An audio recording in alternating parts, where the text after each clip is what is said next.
لا الہ الا اللہ 46 بار سادہ کاغذ پر لکھ کر پانی میں دھو کر پینے سے پتے اور مثانے کی پتھری انشاءاللہ عز و جل ٹوٹ پھوٹ کر نکل جائے گی۔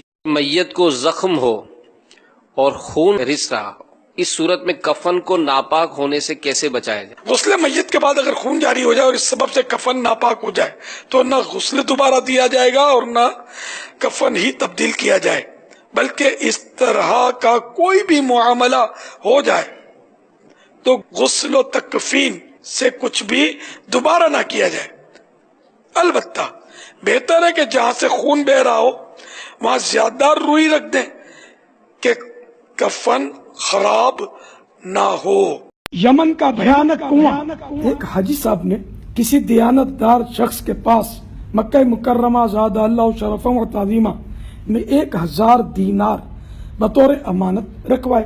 مناسک حج کی ادائیگی کے بعد مکہ المکرمہ زادہ اللہ شرفا و تعظیمہ واپسی پر معلوم ہوا کہ وہ شخص جس کو امانت رکھوائی تھی فوت ہو چکا ہے۔ مرحوم کے گھر والوں سے امانت کی معلومات کی تو انہوں نے لا علمی کا اظہار کیا۔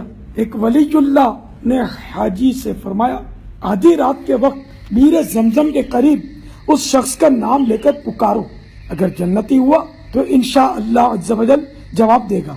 چنانچہ وہ حاجی صاحب گئے اور زمزم شریف کے کنویں میں آواز دی مگر جواب نہ ملا۔ اس نے جب اس بزرگ کو بتایا تو انہوں نے پڑھا انا للہ و انا الیہ راجعون، پھر فرمایا خوف ہے کہ وہ شخص جہنمی ہو۔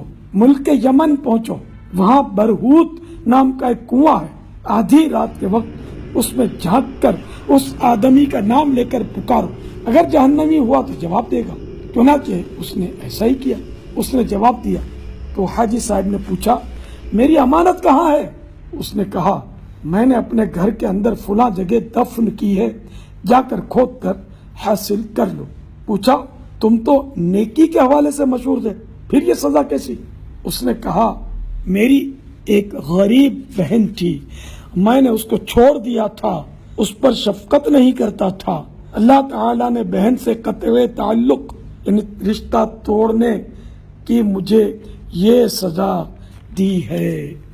اے عاشقان رسول، بیٹا بیٹی، والدین، نانا نانی، دادا دادی، بھائی بہن، خالہ ماموں، چچا پھوپھی وغیرہ رشتہ دار ذوی الارحام کہلاتے ہیں۔ ان کے ساتھ بلا اجازت شرعی تعلقات توڑ دینا قطع رحمی کہلاتا ہے۔ قطع رحمی حرام اور جہنم میں لے جانے والا کام ہے۔ اللہ کے محبوب دانائے غیوب منزہ عن العیوب صلی اللہ تعالی علیہ وآلہ وسلم نے فرمایا قطع تعلق یعنی رشتہ داروں سے رشتہ توڑنے والا جنت میں نہیں جائے گا۔ یہ حدیث پاک بخاری جلد 4 صفحہ 97 پر ہے۔ اسلامی بہنیں کس طرح سفر میں نماز پڑھیں اگر کہیں پردے کا اہتمام نہ ہو؟ اگر کوئی سفر حضر کی بات نہیں ہے، اس میں سفر میں تو ویسے ہی مطلب وہ بعض اوقات تو نیچے صحرا میں اتر کے بھی نماز کی نوبت ہم کو تو آئی ہے، کوئی بندہ ہی چلنے والا نہیں ہوتا، ٹائم ہو جائے مسجد دور دور تک نہیں ہے تو کیا کریں۔ تو بہرحال یہ کہ سفر ہو یا اپنا شہر ہو، اگر ایسی جگہ نماز پڑھتی ہے جہاں اجنبیوں یعنی کہ ایسے لوگوں کی نظر پڑتی ہے کہ جن سے نکاح ہمیشہ ہمیشہ کے لیے حرام نہیں ہے، تو وہ اجنبی کہلاتا ہے، نامحرم بھی اس کو بولتے ہیں۔ تو اب ایسے موقع پر کہ ان کی نظریں پڑتی رہیں گی چہرے پر، تو اب وہ چہرہ پہ نقاب ڈال کر بھی نماز پڑھ سکتی ہے۔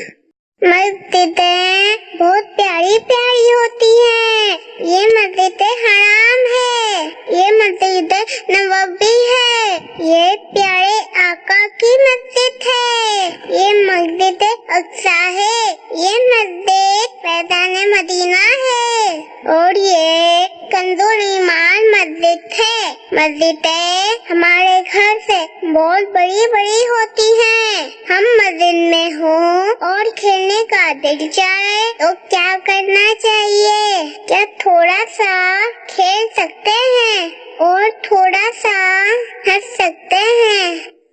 ماشاء اللہ، بہت پیارا اور خوبصورت سوال۔ مسجد کے معنی سجدے کی جگہ، تو مسجد جو ہے نماز کے لیے بنائی گئی ہے۔